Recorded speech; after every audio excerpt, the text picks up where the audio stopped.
E aí, meu povo, sejam muito bem-vindos a mais um Giro de Fogo aqui no nosso canal no YouTube. Eu sou o Igor Castilho, tô aqui para te contar de tudo o que aconteceu nessa terça-feira no mundo do Botafogo. Mas antes da gente começar, eu quero te pedir aí, se você ainda não faz parte ainda do nosso canal, para clicar no botãozinho aqui embaixo, se inscrever rapidinho, deixar o like nesse vídeo, compartilhar para os seus amigos botafoguenses, para eles ficarem por dentro de tudo que acontece no mundo do Glorioso e aqui no nosso canal. Então, meu povo, depois de 40 dias de processo seletivo, John Textor finalmente decidiu um novo treinador do Botafogo. Com contrato válido por 2 anos, Vasco Matos, de 44 anos, português, atualmente no Santa Clara, de lá de Portugal, foi o escolhido para ser o novo comandante técnico do Botafogo, substituindo o também português Arthur Jorge, que deixou o clube para ir seguir a carreira no Al Rayyan. Então, um treinador jovem, português, mais um, né, novamente nessa linhagem de treinadores portugueses que estão se solidificando no Botafogo, mas com um perfil um pouco diferente dos outros dois, né? Esse ainda com uma carreira bem mais modesta do que tinha o Luiz Castro e do que já tinha mesmo sendo um começo de carreira também do Arthur Jorge. Mas antes disso, vale a gente lembrar, um contrato vai ser de 2 anos, tá? O Vasco Matos ele vem com mais 5 pessoas na comissão técnica dele e o Botafogo vai pagar algo em torno de 1 milhão de euros. É a multa rescisória que ele tem com Santa Clara, dali em torno aproximadamente de 6 milhões de reais. O treinador português deve ser mesmo oficializado como treinador do Botafogo nas próximas horas ou até nos próximos dias. Então, o Vasco Matos, ele é uma promessa do futebol português, tá? É considerado um dos treinadores mais promissores dessa nova leva de técnicos portugueses. E o trabalho de maior destaque dele é o atual, é o do Santa Clara. Ele chega no Santa Clara na 2ª divisão portuguesa com o objetivo de buscar o acesso à 1ª divisão. Ele consegue esse acesso à 1ª divisão com um time que era muito destacado pela forte defesa, tá? Foi a defesa menos vazada da Europa na temporada passada. Então é um número expressivo, principalmente aqui pro Brasil, onde você precisa de times equilibrados e de quando você saiu de um trabalho do Arthur Jorge, que a defesa era muito forte. Bastos e Barbosa ficaram tantos jogos e tantos minutos sem sofrer gol jogando junto. Isso é muito importante pro trabalho do Vasco. Essa solidez defensiva vai ser muito importante pro Botafogo. Atualmente o Santa Clara é o 5º colocado, tá, do Campeonato Português. Em 26 jogos tem 14 vitórias. É a maior pontuação do clube após 22 rodadas de Campeonato Português. É o melhor primeiro turno da história do clube. Tem recorde de vitórias nesse primeiro turno em 26 rodadas de campeonato. Já bateu o recorde de vitórias da história do Santa Clara na 1ª divisão. Ganhou do Sporting fora de casa. Empatou com o Porto no Estádio do Dragão. Então, para a gente ver como o Santa Clara estava indo bem na temporada, sendo comandado pelo Vasco Matos. Assim, depois de todos os nomes que foram citados, Rafa Benítez, Tata Martino, Roberto Mancini, até o próprio Tite, eu acho que ninguém esperava que o treinador fosse ser o Vasco Matos, né?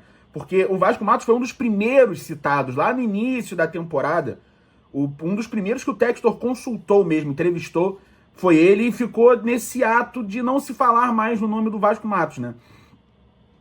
E talvez até algo que me incomode na escolha do nome, não por característica do treinador ou pelo trabalho dele, mas é de todos os outros nomes que foram citados, vale a gente lembrar, nenhum pelo Botafogo, tá? O Botafogo nunca falou o nome do Roberto Mancini publicamente, ou do Rafa Benítez, ou do Tata Martino, foi sempre especulação da mídia, mas você alimentava um sentimento na torcida que viesse um treinador cascudo, que viesse um treinador com mais currículo do que o Vasco Matos tem.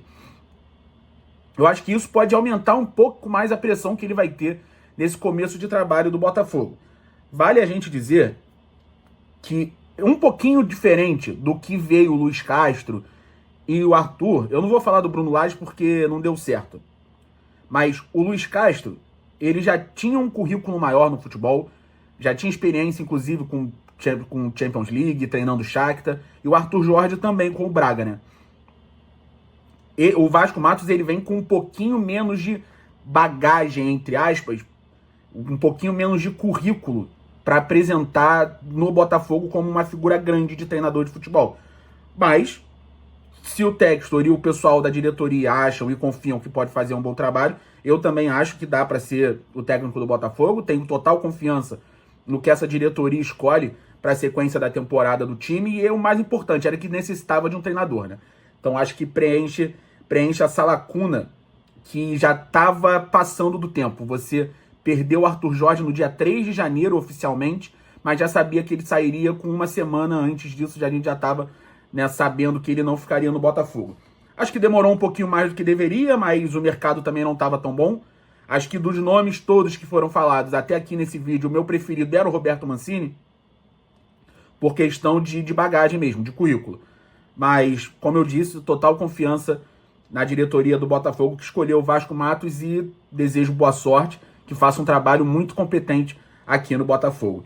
E a segunda polêmica do dia, né? A grama sintética no futebol brasileiro. Agora há pouco, alguns jogadores, algumas lideranças de times do futebol brasileiro, como Lucas Moura, Thiago Silva do Fluminense, Felipe Coutinho do Vasco, Gabriel Barbosa do Cruzeiro, né, postaram nas redes sociais um texto falando que estão preocupados com o rumo que o futebol brasileiro está tomando devido à questão da grama sintética.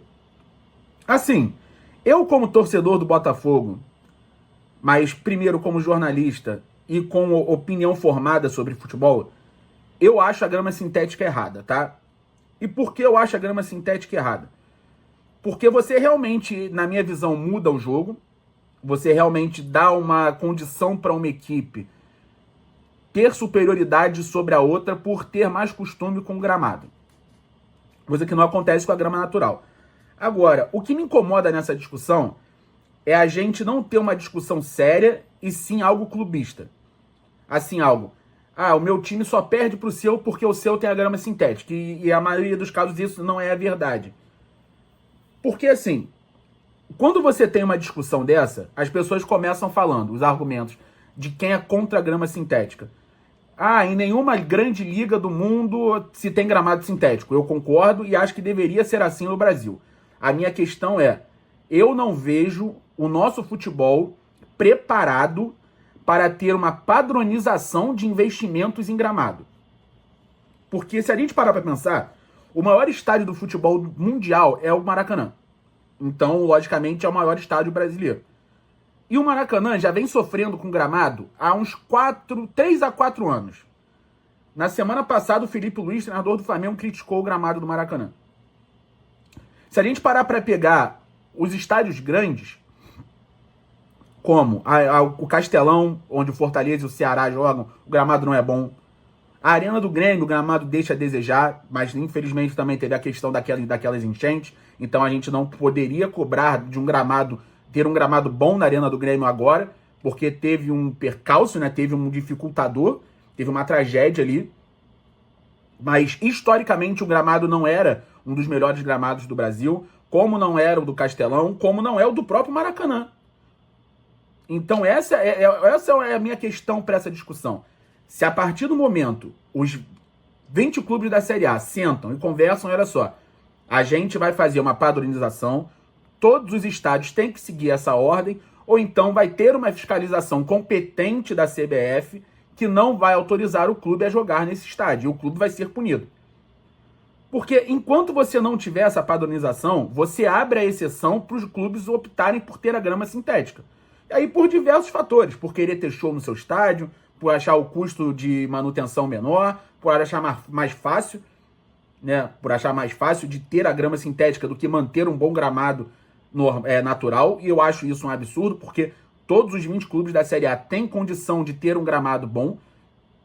E quando a gente olha para as ligas lá de fora, a gente vê que os pequenos clubes da Inglaterra, da Espanha, têm um estádio com uma infraestrutura de gramado decente, onde você proporciona o jogo de futebol. Mas aqui não. Aqui a gente não vê isso. Então eu acho que a discussão da grama sintética ela vai muito além do jogador falar: a gente não se sente bem jogando na grama sintética. Tá bom, então eu acho que a gente tem que parar todo mundo, sentar, conversar e padronizar. Vamos todos seguir isso? Se todos concordarem e seguirem, a gente vai para a grama natural, que também é a minha opinião. Eu acho que futebol é em grama natural, não em grama sintética, mas eu acho que é uma discussão muito mais séria do que a gente leva hoje em dia no futebol. E é isso, meu povo. Essa semana ainda tem Recopa pra gente comentar por aqui, então na quinta vai ter outro Giro de Fogo. Já peço de novo para você se inscrever aqui no nosso canal se você ainda não se inscreveu, deixar o like nesse vídeo, compartilhar com os seus amigos, seguir a gente também nas outras redes sociais, tá bom? No nosso Instagram, que a gente posta notícia do Botafogo lá todo dia. Seguir a gente também no TikTok, que é muito importante pra gente. Lá tem conteúdo, vídeos curtos, vídeos mais rápidos, pra quem também gosta desse tipo de vídeo aqui no canal do Castilho. É isso, espero vocês na próxima. Valeu, tamo junto.